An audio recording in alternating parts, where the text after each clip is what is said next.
Being a follower of Jesus has a way of making your priorities look weird to the rest of the world. That we're always like a little off step, a little like one half bubble off plumb compared to the priorities, the values, or the expectations of the world around us. We saw two really interesting examples of that from our most recent study in our ongoing series looking at the book of Acts. Late in Acts chapter 19 and then heading into Acts chapter 22 episodes that involve Paul, the apostle. One of them finds him in the city of Ephesus, and Paul has, as he goes from place to place, been saying, look, gods and statues and idols that are made by human hands, clearly that can't be the real God. Like a God that's been made by your hands, that's clearly your handcraft. And gods don't need to be fed by our sacrifices or even our prayers. Gods don't need to be energized. The real God shouldn't need our help. We're mere mortals. We get things from God. God provides for us.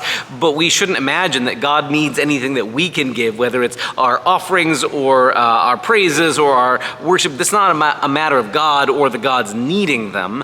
And of course, the people who worship and build their livelihoods on the worship of, say, Zeus and Apollo and Athena and Artemis all across the Greek and Roman Empire, they have a financial stake in keeping those old gods worshipped. So in particular in Ephesus, which in the first century is famous and renowned for its temple and worship of Artemis, this Greek goddess, and this absolute, super big famous statue of her, and many artisans who worked with silver and precious metals and things would fashion little, home tchotchke idols of Artemis that you would buy and take with you. This is a significant part of their economy. And so as they hear Paul saying that gods made with hands aren't real and that the gods you can reduce to a statue can't be the real thing, they find themselves threatened, not just for their theology, but because this will hurt their pocketbooks. And so there's this conspiracy of some of the local silversmiths led by a guy named Demetrius, and their primary concern is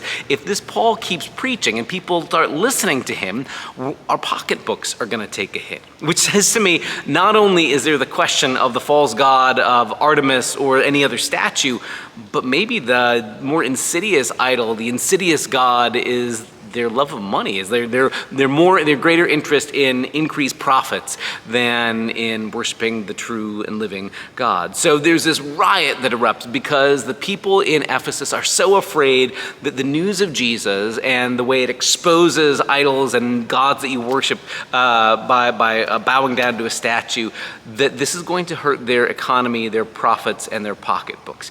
It is interesting how often in the book of Acts we find the followers of Jesus freed from being concerned about how do I hold on to or hoard more money, how do I make more for myself. They find themselves freed to share their resources, their money, their time, everything, because they get it, that these things have been first given to them by God, who doesn't need things from us, and our offerings aren't buying God off. That certainly meant that the Christians in that story looked strange with a different set of values compared to the rest of the world and the wider culture. A little bit further on into Acts chapter 20, there's this other really strange scene where Paul is getting ready to say goodbye to some of the people in this region. He'd been in Troas for a while, and we are very close to the time that he knows he's going to be leaving this area and probably won't come back to it, maybe for the whole rest of his life. At least he's not planning on coming back here.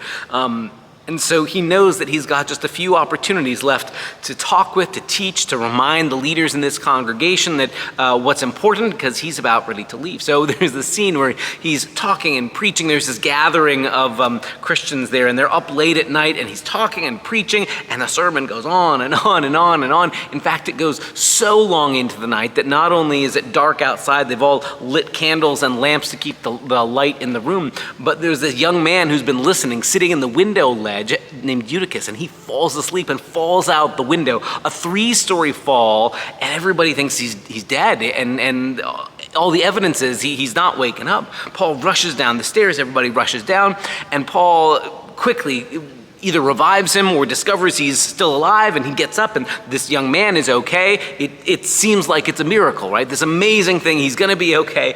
And the thing that seems so strange is Paul immediately, once he sees that Eutychus is okay, he's going to be fine, He goes right back upstairs and continues preaching, and they finish with what Luke says is breaking bread together, a celebration of what we would call the Lord's Supper or Holy Communion in some early form. That might seem weird to us, because if there was an emergency, you'd think, stop the church service and let's get this guy to a hospital. But in this moment, once it's clear that Eutychus is going to be okay, that his physical health is all right, Paul goes back into the mode of, but this is my last chance to be with you all. And it's not just the nostalgic or sentimental or emotional sense of, I'm not going to see you again.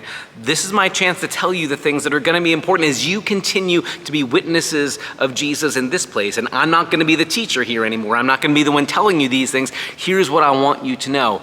Paul is concerned that the Christian community and message continue on. So once it's clear Eutychus is going to be okay, they go right back to finishing in worship, in celebrating the Lord's Supper, and in speaking good news of Jesus to these people. The rest of the world might say, what a strange choice, what a weird set of priorities. But that's what happens for the followers of Jesus. We're always going to look a little bit weird to the rest of the world, because following Jesus will give us a different set of priorities and values. We'll be way less interested in making giant piles of money. We'll be way more interested in making sure the good news of Jesus is shared once everybody's physical well-being is taken care of. All of those make us stand out in the world.